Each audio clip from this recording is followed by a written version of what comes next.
على خد السماء نلون أحلامنا، تحتاج دائما من يرويها بكثير من الأمل والتفاؤل،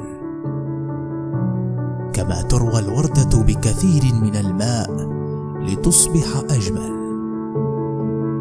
لا بأس من الحزن قليلا، لا بأس من البكاء قليلا، حتى من الوجع قليلا.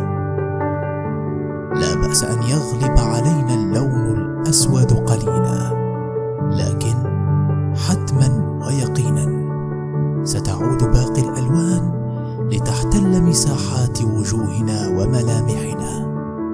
ستعود تغاريد الأمل لتوقظنا من غفلة اليأس. ستحلق نوارس الابتسامة في فضاءات حزننا.